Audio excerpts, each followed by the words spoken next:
మందకృష్ణ మీడియాతో మాట్లాడుతున్నారు. ఇప్పుడు అలా చూద్దాం. మీరు సామాజిక అంశానికి మీరు విరుద్ధం కదా, అది చదువుకోలేరు. అందులో ఏమున్నదో చెప్తున్నా నేను.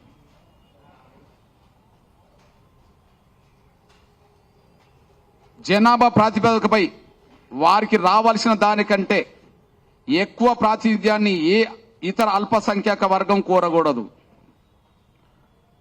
ఒక కులం ఎక్కువ సంఖ్యలో ఉన్నప్పుడు దానిని హేతుబద్ధమైన పరిణామానికి తగ్గించవలసి వచ్చినప్పుడు ఎట్టి పరిస్థితుల్లోనూ అది ఇతర ఏ అల్పసంఖ్యాక వర్గాల వారికి నష్టం కలిగే విధంగా ఉండకూడదు. రిజర్వేషన్ల ఫలాలు అధిక సంఖ్యలో ఎక్కువ తీసుకున్న వర్గం నుంచి అదనపు ప్రాతినిధ్యం ఒక కులానికి మాత్రమే కేటాయించకూడదు. కానీ అన్ని అల్పసంఖ్యాక దళితుల్లోని వర్గాలందరికీ సరి సమానంగా వారి ఆర్థిక పరిస్థితి, వారి సాంఘిక హోదా, వారి విద్యాస్థాయి పురోగతిని బట్టి నిష్పత్తిలో పంపకం చేయాలి అన్నాడు. మేము అడుగుతున్నది పంపకమే కదా. మళ్ళీ చెప్తున్నా, ఏ ఉద్యోగాల్లో కానీ ఏ అల్పసంఖ్యాక వర్గం కూడా వారి జనాభాకు మించిన ప్రాతినిధ్యాన్ని కోరకూడదు. ఏ అల్పసంఖ్యాక వర్గం కూడా వాళ్ళ జనాభాకు మించి ఉద్యోగాల్లో వాళ్ళ ప్రాతినిధ్యం కోరకూడదు. అది సమానంగా పంపిణీ చేసుకోవాలని చెప్పి అంబేద్కర్ చెప్పాడు. ఈ సోయి కూడా వాళ్ళకు లేదు. అంబేద్కర్ బతికినప్పుడు ఆయన రాశాడు మరాఠీలో. దాన్ని మహారాష్ట్ర ప్రభుత్వం ప్రింట్ చేసింది. దాన్ని ఉమ్మడి ఆంధ్రప్రదేశ్ ప్రభుత్వం గౌరవం నేదురుమల్లి జనార్దన్ రెడ్డి గారి ప్రభుత్వం దాన్ని తెలుగులో తర్జుమా చేయించింది. తెలుగు విశ్వవిద్యాలయానికి సంబంధించిన నాయకత్వం దాన్ని ముందుకు నడిపించే క్రమంలో బొజ్జా తారకం బొజ్జా భారతి గారి మాల సంస్కరణకు సంబంధించిన వాళ్ళు దీన్ని ఉన్నదిన్నట్టుగా రాశారు. మరి దళిత వర్గాల్లో ఏ వర్గం కూడా తన జనాభా కంటే మించి రిజర్వేషన్ల ఫలాలు పొందొద్దని చెప్పినప్పుడు, అన్యాయం జరిగిన వర్గాలకు న్యాయం జరిగే విధంగా అందరికీ పంపిణీ చేయాలని చెప్పినప్పుడు దాన్ని వ్యతిరేకించడం అంటే అంబేద్కర్ స్ఫూర్తిని వ్యతిరేకించడం కాదా? దాన్ని వ్యతిరేకించడం అంటే అంబేద్కర్ స్ఫూర్తిని వ్యతిరేకించడం కాదా? రిజర్వేషన్ల ఫలాలు అందరికీ చెందాలని చెప్పి అంబేద్కర్ అన్న దాన్ని మీరు వ్యతిరేకించినట్టు కాదా? మరి ఆనాడు అంబేద్కర్ ప్రాతినిధ్యం కోరుతున్నప్పుడు దాన్ని అడ్డు తగిలెట్టే వాళ్ళని మనవాదులైనప్పుడు, ఈరోజు మా ప్రాతినిధ్యం విద్య, ఉద్యోగ, రాజకీయ రంగాల్లో మా ప్రాతినిధ్యం లేదనే విషయం అర్థమైనప్పుడు, అవి కమిషన్లన్నీ నిర్ధారణ చేసినప్పుడు మా వాట మేము కోరుకోవడం అనేది అంబేద్కర్ స్ఫూర్తికి అనుగుణమైంది కదా. మా వాటకు అడ్డు తగులుతున్నది మనువాదుల ఆలోచనకు అనుగుణంగా ఉన్నది కదా. నేను గమనించింది ఏంటంటే, అంబేద్కర్ కాలంలో 2 వర్గాలున్నాయి అగ్రకులాల్లో. ఈ దేశం మొత్తం మీద ఆధిపత్యం మేమే చేస్తాం, దళిత వర్గాలకు హక్కుల్ని అడ్డుకుంటామని చెప్పి ఒక వర్గం అంటే, అదే అగ్రకులాల్లో దళిత వర్గాలకు న్యాయం జరగాలి అని చెప్పి అంబేద్కర్ అండగున్న రోజులు ఆ రోజు ఉన్నాయి. అంబేద్కర్ అగ్రకులాలందరినీ మనువాదులు అనలే. అంబేద్కర్ పోరాటానికి అడ్డు తగిలే వాళ్ళని మనువాదులు అన్నారు. ఇప్పుడు ఎవరైతే వర్గీకరణ జరగనీయమని ఇప్పటికీ మాట్లాడుతున్నారో, ఎవరైతే వర్గీకరణను అడ్డుకుంటామని ఇప్పటికీ మాట్లాడుతున్నారో వాళ్ళే మాత్రమే మనువాదులు. వాళ్ళందరూ మనువాదులే మేము స్పష్టం చేస్తున్నాం. అంటే అంబేద్కర్ పోరాట స్ఫూర్తిని, అంబేద్కర్ సామాజిక న్యాయ పోరాట రథాన్ని ఈ దేశంలో ముందుకు నడిపించేది మాదిగలు. పీడిత కులాలందరి పక్షాన పోరాటం చేసేది మాదిగలు. అంబేద్కర్ సామాజిక న్యాయ పోరాటాన్ని అడ్డు తగిలేటోళ్ళు ఇక్కడ మాలలు, స్వార్థపరులైన మాలలు. వాళ్ళు అంబేద్కర్ వారసులు ఏనాడు కాదు. అంబేద్కర్ను అవమానిస్తారు వాళ్ళు. మేము అంబేద్కర్ గారి మీద మాట్లాడుతున్న సమయంలో అంబేద్కర్ ఒక సందర్భంలో 4-5 సందర్భాల్లో మహర్లతో మీటింగ్ పెట్టిన అన్నాం, తప్పేం లేదు. అది కూడా అంబేద్కర్ రాసిన గ్రంథాల్లోనే ఉన్నది. కాబట్టి దళితులందరి కోసం పోరాటం చేసిన మాట ఎంత వాస్తవమో, డాక్టర్ బాబాసాహెబ్ అంబేద్కర్ కొన్ని సందర్భాల్లో తన సొంత కులస్తులైన మహర్లతో మీటింగ్ పెట్టిన వాస్తవం కూడా అంతే వాస్తవం. అది ఒక సందర్భంలో మహర్లతో మీటింగ్ పెట్టిన అంబేద్కర్ అన్నాం, అది ఇంకా 100 సార్లు అంటాం, తప్పేం లేదు. కానీ అంబేద్కర్ మహర్ల కోసం మీటింగ్ పెట్టినా దళితులు, పీడిత వర్గాలందరి కోసం పోరాటం చేశాడు. ఎంఆర్పిఎస్ మాదిగల కోసం మీటింగ్ పెట్టినట్టు కనిపిస్తున్నా దళితుల్లో మెజార్టీ కులాలకు న్యాయం కోసం పోరాటం చేస్తున్నాం. అంటే అంబేద్కర్ వారసత్వాన్ని, అంబేద్కర్ పోరాట స్ఫూర్తిని ముందుకు నడిపించేది. డాక్టర్ బాబాసాహెబ్ అంబేద్కర్ ఒక మాట అన్నాడు, నేను తీసుకొచ్చిన ఈ రథాన్ని ఎవరైనా ముందుకు నడపండి, ముందుకు తీసుకెళ్ళండి. నేను ఇక్కడ రథాన్ని తీసుకొచ్చి ఇక్కడ పెట్టాను, దాన్ని ముందుకు నడిపించండి, కానీ వెనుకకు లాగద్దు అని అంటాడు. ఇక్కడ అంబేద్కర్ వారసత్వాన్ని ముందుకు నడిపించేది, అంబేద్కర్ సామాజిక న్యాయ పోరాట వారసత్వాన్ని ముందుకు నడిపించేది, రథాన్ని ముందుకు నడిపించేది తెలుగు నేల మీద మాదిగలుగా ఉన్నారు. దేశవ్యాప్తంగా మాదిగలు దానికి నాయకత్వం అవుతున్నారు. కానీ అంబేద్కర్ పోరాట రథానికి అడ్డు తగిలే వాళ్ళు, వెనుకకు నెట్టేసే వాళ్ళు ఇక్కడ మాలలు అనే విషయం కూడా, అందులో స్వార్థపరులైన మాలలు అనే విషయం కూడా మేము గుర్తు చేస్తున్నాం. ఇకపోతే డాక్టర్ బాబాసాహెబ్ అంబేద్కర్ ను వాళ్ళు గౌరవిస్తారా, అవమానిస్తారా?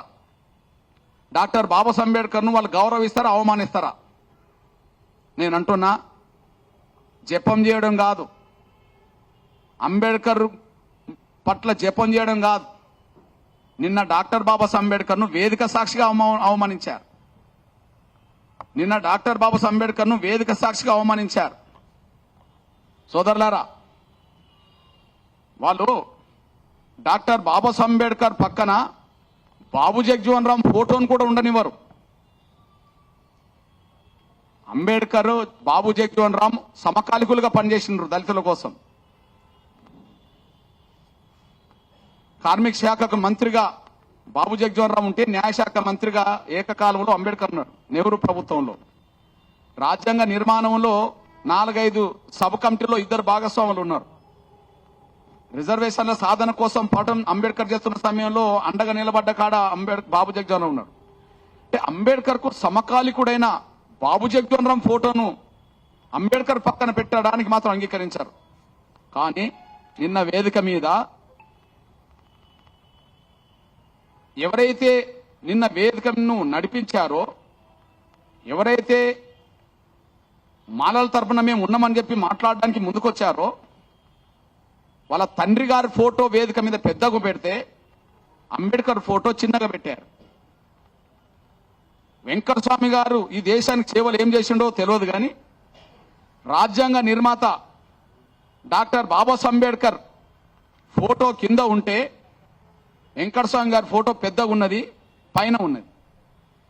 ఇదేనా అంబేద్కర్ గారి పట్ల మీ గౌరవం?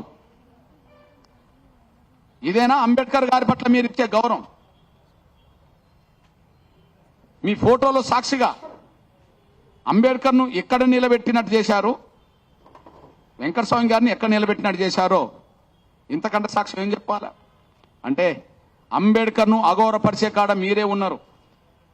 అంబేద్కర్ సామాజిక న్యాయ పోరాట రథాన్ని అడ్డుకునే కాడ మీరే ఉన్నారు. అంబేద్కర్ ను గౌరవించే కాడ, అంబేద్కర్ సామాజిక న్యాయ పోరాట రథాన్ని ముందుకు నడిపించే కాడ మాదిగలు ఉన్నారు, ఎంఆర్పీఎస్ ఉన్నది. ఈ విషయాన్ని మేము స్పష్టం చేస్తున్నామనే విషయం కూడా మీ దృష్టి తీసుకొస్తున్నాను నేను. ఇకపోతే వేదిక మీద మాట్లాడిన మాల లీడర్లు, పంజాబ్ లో ఉండబడే కాంగ్రెస్ ప్రభుత్వం జైల్ సింగ్ గారు ముఖ్యమంత్రి ఉన్న కాలంలోనే వర్గీకరణ చేశారు కదా. పంజాబ్ లో 1975లోనే ఎస్సీ వర్గీకరణ చేసింది కాంగ్రెస్ ప్రభుత్వం కదా. మరి మీ అయ్య ఎట్లా ఉన్నాడు, మీ నాన్న ఎలా ఉన్నాడు కాంగ్రెస్ పార్టీలో? మీరు ఎలా ఉన్నారు ఇప్పుడు కాంగ్రెస్ పార్టీలో? మీకు ఇప్పుడు ప్రధానంగా 2 నాయకులు కదా కాంగ్రెస్ పార్టీకి. దేశంలో ప్రధానంగా ఇప్పుడు 2 నాయకులు కదా. ఒకరు రాహుల్ గాంధీ గారు కదా. మరి రాహుల్ గాంధీ గారే గౌరవ నరేంద్ర మోడీ గారు 2023లో వచ్చిండు విశ్వరూప మహాసభకు. కానీ 2018లో అసెంబ్లీ ఎన్నికల సమయంలోనే గద్వాల్ బహిరంగ సభలో రాహుల్ గాంధీ గారు ఎస్సీ వర్గీకరణను పూర్తి చేస్తామని మాట్లాడిండు. మరి 2018 ముందా, 2023 ముందా, 75 ముందా, 2023 ముందా? 1975లో ఎస్సీ వర్గీకరణ చేసింది కాంగ్రెస్ ప్రభుత్వం. 2023 సంవత్సరంలో, 2018 సంవత్సరంలో ఎస్సీ వర్గీకరణ చేస్తామని రాహుల్ గాంధీ గారు స్వయానైనా మాట్లాడిండు. 2024 ఆగస్టు 1న సుప్రీంకోర్టు తీర్పు వచ్చిన రోజే గౌరవ ముఖ్యమంత్రి రేవంత్ రెడ్డి గారు ఎస్సీ వర్గీకరణ అమలు చేస్తామని మాట్లాడిండు. అరే మేము ముఖ్యమంత్రి ఎస్సీ వర్గీకరణకు అనుకూలమని చెప్పి మాట్లాడుతుంటే, మీ రాహుల్ గాంధీ గారు ఎస్సీ వర్గీకరణకు అనుకూలం మాట్లాడుతుంటే, మీ కాంగ్రెస్ ప్రభుత్వమే పంజాబ్ లో ఎస్సీ వర్గీకరణ దేశంలో మొదలు చేస్తే, ఈ దేశానికి కాంగ్రెస్ పార్టీ అధ్యక్షుడైన మీ మాల సామాజిక వర్గానికి సంబంధించిన మల్లికార్జున్ ఖర్గే చేవెళ్ల డిక్లరేషన్ లో ఎస్సీ వర్గీకరణ చేస్తామని హామీ ఇస్తే మీరు ఎందుకు కాంగ్రెస్ పార్టీలో ఉన్నారు? ఈ దేశంలో ఎస్సీ వర్గీకరణ మొదలు చేసిందే కాంగ్రెస్ పంజాబ్ లో 75లో. అప్పటికే ఎంఆర్పీస్ రాలే. గౌరవ నరేంద్ర మోడీ గారు ప్రధానమంత్రి హోదాలో వచ్చింది 2023 నవంబర్ 11న హైదరాబాద్ కు. అరే 75లో కాంగ్రెస్ ప్రభుత్వం వర్గీకరణ చేసింది. నంబర్ 1. నంబర్ 2, రాహుల్ గాంధీ గారు ఎస్సీ వర్గీకరణ చేస్తామని హామీ ఇచ్చిండు. ఇప్పుడు దేశ కాంగ్రెస్ పార్టీ జాతీయ అధ్యక్షుడు మల్లికార్జున్ ఖర్గే చేవెళ్ల డిక్లరేషన్ చేసిపోయిండు. చేవెళ్లలో డిక్లరేషన్ చేసిపోయిండు. చేవెళ్ల డిక్లరేషన్ ఏముంది కదా నరేంద్ర మోడీ గారి కంటే. నవంబర్ 11న నరేంద్ర మోడీ గారు, ప్రధానమంత్రి నరేంద్ర మోడీ గారు హైదరాబాద్ సభకు వచ్చిండు. మరి నవంబర్ కంటే ముందు కదా చేవెళ్లలో ఎస్సీ ఎస్టీ సభలో మల్లికార్జున ఖర్గే ఎస్సీ ఎస్టీ వర్గీకరణ చేస్తామని చెప్పి డిక్లరేషన్ చేసిపోయాడు. ఏది ముందు? కాంగ్రెసే వర్గీకరణ చేసింది, రాహుల్ గాంధీ వర్గీకరణ చేస్తా అన్నాడు, మల్లికార్జున ఖర్గే వర్గీకరణ కనుక డిక్లరేషన్ ఇచ్చిపోయాడు. ప్రస్తుత రాష్ట్ర ముఖ్యమంత్రి వర్గీకరణ చేస్తామని అసెంబ్లీలో చెప్పాడు. మీకు చీవునెత్తురుంటే, నిజంగా వర్గీకరణ అడ్డు తగులుతామనేది నిజాయితీగా ఉంటే, వర్గీకరణ జరగనీయమని చెప్పి మీకు నిజాయితీ ఉంటే ముందు రాజీనామా చేసి రండి. మీ కాంగ్రెస్ పంజాబ్ లో వర్గీకరణ చేసినాకనే ఆంధ్రప్రదేశ్ లో వర్గీకరణ ఉద్యమం మొదలు పెట్టాం. నువ్వు ఉన్న కాంగ్రెస్, మీ తండ్రి ఉన్న కాంగ్రెస్ వర్గీకరణ చేసినాకనే పంజాబ్ లో మేము ఇక్కడ వర్గీకరణ ఉద్యమం మొదలు పెట్టాం. అక్కడ దళితులందరికీ న్యాయం జరిగే విధంగా వర్గీకరణ చేయడం కరెక్ట్ అయినప్పుడు, ఆంధ్రప్రదేశ్ లో దళితులందరికీ న్యాయం చేయడం కోసం వర్గీకరణ కరెక్టే కదా అని చెప్పి ఉద్యమం మొదలు పెట్టాం.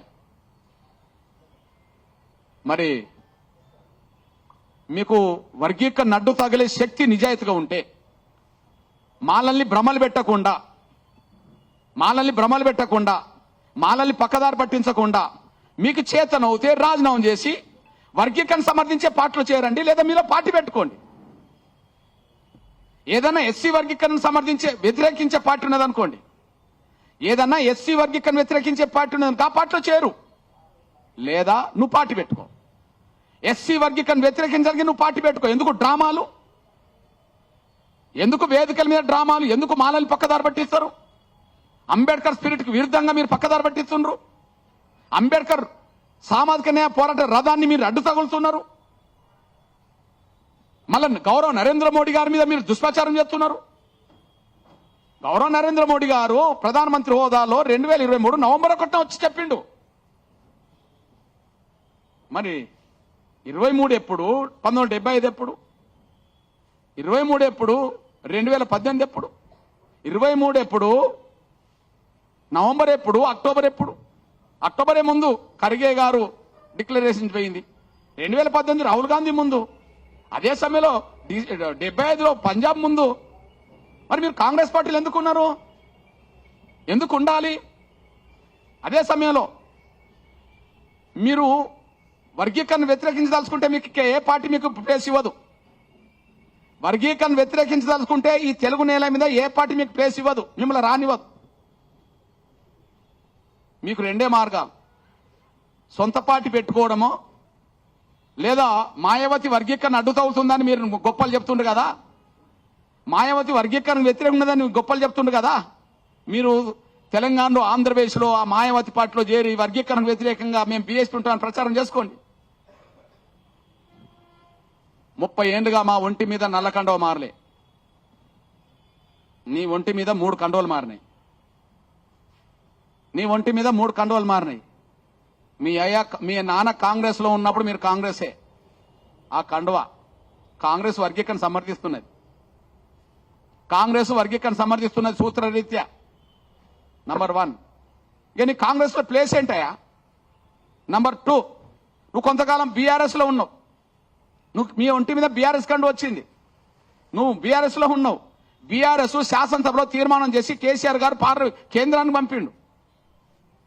గౌరవ ప్రధానమంత్రి నరేంద్ర మోడీ గారి దగ్గరికి వెళ్లి వర్గీకరణ త్వరగా చేయమని చెప్పి అప్పీల్ చేసి వచ్చాడు. నువ్వు బీఆర్ఎస్ లో ఉన్నప్పుడు బీఆర్ఎస్ వర్గీకరణ ముందుకెళ్ళింది.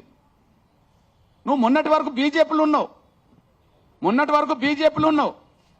బీజేపీ నిర్దిష్టంగా 3 దశాబ్దాలుగా వర్గీకరణ సమర్థిస్తున్నది. 94 మొదలుకొని ఇప్పటి వరకు ఎస్సీ వర్గీకరణ ఉద్యమంలో బీజేపీ ప్రధాన పాత్ర పోషిస్తున్నది. నువ్వు బీజేపీలో కూడా ఉన్నావు. నువ్వు బీజేపీలో ఉన్నా బీజేపీ వర్గీకరణకు అనుకూలమే. నువ్వు బీఆర్ఎస్ ఉన్నా వర్గీకరణకు అనుకూలమే. నువ్వు కాంగ్రెస్ లో నాడున్నా నేడున్నా వర్గీకరణకు అనుకూలమే. ఇంకా నువ్వు ఏ పార్టీలు ఉంటావు? సిపిఎంలో చేరవు, నువ్వు సిపిఐలో చేరవు, నువ్వు వేరే పార్టీలో చేరవు.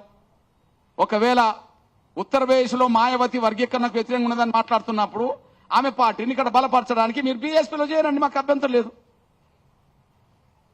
ఇక్కడ కూడా మీ కులతత్వం ఉంటే ఆమె మాదిగ కాబట్టి ఆమె మాదిగ పార్టీలో మేమెందుకు చేస్తామని మీరు అనుకుంటే కొత్తగా పార్టీ పెట్టుకోండి. కొత్తగా పార్టీ పెట్టుకొని వర్గీకరణ అడ్డు తగులుతామని చెప్పి మాలలను కూడా కట్టుకోండి. అప్పుడు మీరు అంబేద్కర్ దృక్పథానికి దూరమైన వాళ్ళు అవుతారు, సమాజం కూడా గుర్తిస్తుంది. అంబేద్కర్ దృక్పథానికి మీరు దూరమైన వాళ్ళు అవుతారు, సమాజం కూడా గుర్తిస్తుంది. కాబట్టి మొసలు కన్నీరొద్దు. మిమ్మల్ని పార్టీలు సమర్థించేది లేదు, ఏ పార్టీ సమర్థించదు. అందరూ మళ్ళా చెప్తున్నా, అగ్రకులాల్లో అంబేద్కర్ వాదులు ఉన్నారు, మాలల్లో మనవాదులు ఎక్కువైంది. అగ్రకులాల్లో అంబేద్కర్ వాదుల సంఖ్య పెరిగింది, మాలల్లో మనవాదుల సంఖ్య పెరిగింది. మళ్ళీ భయం ఏం లేదు. ఎందుకు అంటున్నానంటే అంబేద్కర్ రిజర్వేషన్ల కోసం ప్రాతినిధ్యం కోసం పోరాటం చేస్తున్న సమయంలో అగ్రకులాలు అంబేద్కర్ సమర్థించిన వాళ్ళు ఉన్నారు. గాంధీ అంబేద్కర్ మధ్య జరిగిన పూనా ఓడంబడిక ఫలితమే ఇప్పుడు రిజర్వేషన్లు అవుతే ఆ రిజర్వేషన్లు నాటి నుంచి నేటి వరకు అమలు జరగడానికి సహకరించిన వాళ్ళు అగ్రకులాలు ఉన్నారు. ఇక బీసీలా నా బీసీ సామాజిక వర్గాలు ఎస్సీ బీసీ వర్గీకరణ అమలు చేయించుకుంటున్నారు ఇక్కడ. కాబట్టి బీసీల వర్గీకరణకు అనుకూలమే. ఆనాడు అంబేద్కర్ కు అండగా నిలబడ్డట్టుగానే అగ్రకులాలు ఈనాడు వర్గీకరణకు అగ్రకులాల సమాజం కూడా అండగా నిలబడుతుంది. ఆనాడు అగ్రకులాలు అంబేద్కర్ కు అండగా నిలబడ్డారు, ఆయన వేదికల మీద అగ్రకులాలు కనిపించినాయి. కొంతమంది వ్యతిరేకించిన వాళ్ళు ఉండవచ్చు, కానీ అనుకూలంగా ఉండేటోళ్ళు అంబేద్కర్ మీటింగ్ లో ఉన్నారు. ఇగో ఈ కాలంలో అంబేద్కర్ పోరాట రథాన్ని ముందుకు తీసుకెళ్తున్నది ఎంఆర్పీఎస్ అయినప్పుడు వర్గీకరణ పోరాటాన్ని న్యాయం అని చెప్పి అగ్రకులాలు సమర్థిస్తున్నాయి.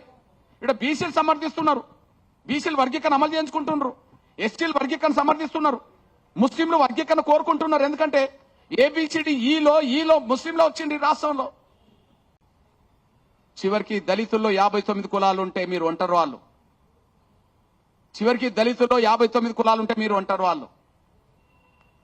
దళితుల్లో ఉండబడే 58 కులాల హక్కులు హరించేటోళ్ళు కాబట్టిగానే మిమ్మల్ని ఏ పార్టీ సమర్థించట్లేదు. మీ వేదిక మీదకి ఏ పార్టీ లీడర్లు రారు. దళితుల్లో మెజారిటీ కులాల హక్కులు హరించాలని మీరు అనుకుంటున్నారు కాబట్టిగానే, దళితుల్లో రిజర్వేషన్ల ఫలాలు ఎక్కువ పొందుతున్న వాళ్ళు మీరే అనే విషయం గమనించారు కాబట్టిగానే మిమ్మల్ని ఏ పార్టీ సమర్థించదు, ఏ సామాజిక వర్గం మీ వెనక రాదు. చివరికి దళితుల్లో ఉండబడే మెజారిటీ కులాలు మీకు దూరం ఉన్నాయనేసి మీరు మర్చిపోద్దని కూడా గుర్తు చేస్తున్నాను. నేను ఒక మాట చెప్పాలంటే దళితులందరికీ దూరం చేసేది మనవాదులే. మాలలందరూ వర్గీకరణ వ్యతిరేకిస్తున్నారు నేను అన్నాను, కానీ వర్గీకరణ వ్యతిరేకించిన వాళ్ళు మాత్రం మనవాదులే. మళ్ళా చెప్తున్నా, 100 ఏళ్ల క్రితం రిజర్వేషన్లను ప్రాతినిధ్యాన్ని వ్యతిరేకించిన వాళ్ళను మనవాదులతో అంబేద్కర్ పోల్చిండు. ఈనాడు ఆయన వారసత్వాన్ని ముందుకు నడిపించి అందరికి పంచాలనే కాడ మేము ముందుకెళ్తున్నప్పుడు దీన్ని అడ్డు తగులుతున్న వాళ్ళు మనవాదులు అవుతారు. ఆనాడు అగ్రకులాలందరూ మనవాదులు కాదు, కానీ అంబేద్కర్ రథాన్ని ముందుకు నడపకుండా అడ్డు తగిలిన మనవాదులు. ఈనాడు వర్గీకరణను వ్యతిరేకించే మాలలు మనవాదులే, మాలలందరూ కాదు. ఆ వేదిక మీద మాట్లాడిన వాళ్ళు వర్గీకరణ రద్దు కావాలని చెప్పి మీటింగ్లకు వచ్చేటోళ్ళు మనవాదులే. వాళ్ళు సోయలేక రాలే, సోయిండే వచ్చేశారు. వచ్చారు. అంటే అగ్రకులాల్లో అంబేద్కర్ వాదుల సంఖ్య పెరిగింది, మాలల్లో మనవాదుల సంఖ్య పెరిగింది.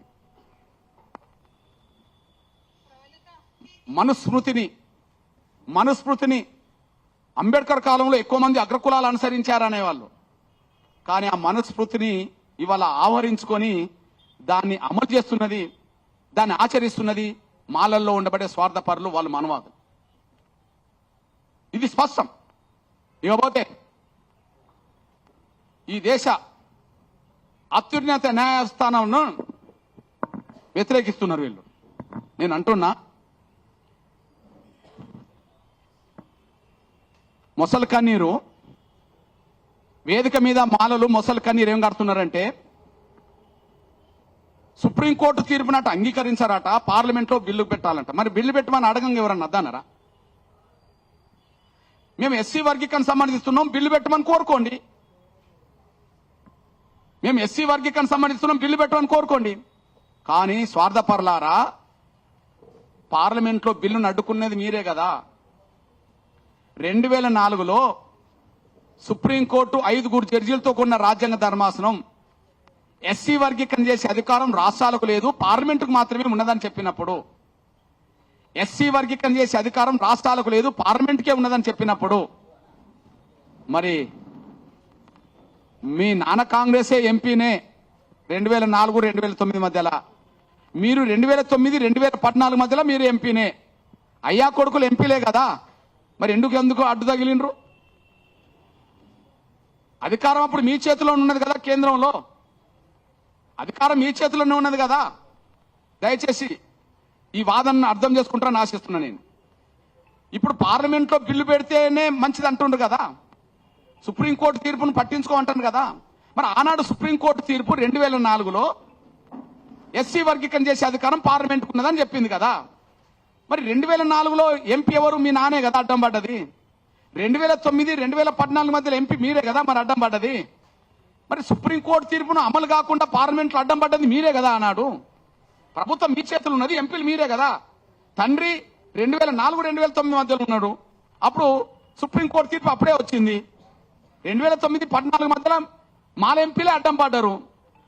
అంటే సుప్రీంకోర్టు తీర్పు రాష్ట్రాలకు అధికారం లేదు, పార్లమెంట్లో బిల్లు పెట్టాలన్నప్పుడేమో బిల్లుకు అడ్డం పడ్డారు. కానీ 7 జడ్జీలతో కూడిన రాజ్యాంగ ధర్మాసనం, 7 జడ్జీలతో కూడిన రాజ్యాంగ ధర్మాసనం ఎస్సీ వర్గీకరణ చేసే అధికారం రాష్ట్రాలకే ఉన్నది, పార్లమెంటుకు సంబంధం లేదు అన్నది. ఇప్పుడు చూడండి, తొండాట, మనం గ్రామాల్లో అంటాం కూడా తొండాట ఆడుతుంటారని చెప్పి, గ్రామాలు అంటారు కదా వీళ్ళు తొండాట ఆడుతుంటారని చెప్పి. ఇప్పుడు సుప్రీంకోర్టు 2024లో ఏం చెప్పింది? 7 జడ్జీలతో కూడిన రాజ్యాంగ ధర్మాసనం, 7 జడ్జీలతో కూడిన రాజ్యాంగ ధర్మాసనం, గౌరవ చంద్రచూడ్ గారు చీఫ్ జస్టిస్, అప్పుడు సుప్రీంకోర్టు జడ్జీలో 5 ధర్మాసనం, కానీ చీఫ్ జస్టిస్ గారి ఆధ్వర్యంలో 7 ధర్మాసనం. ఇప్పుడు ఏమన్నది? ఆర్టికల్ 341 కు సంబంధం లేదు, రాష్ట్రాలు చేసుకునే అధికారం రాష్ట్రాలకు ఉన్నది, ఎస్సీ వర్గీకరణ చేసే అధికారం రాష్ట్రాలకు ఉన్నదని చెప్పి నిర్దిష్టంగా ఇప్పుడు తీర్పు చెప్తే, ఇప్పుడు పార్లమెంట్ లో బిల్లు పెడితే మాకు అభ్యంతరం లేదంటారు. పార్లమెంట్ లో బిల్లు పెడితే పార్లమెంట్ లో బిల్లు మాత్రమే రావాలని అన్న రోజు పార్లమెంట్ లో బిల్లు అడ్డుకున్నారు.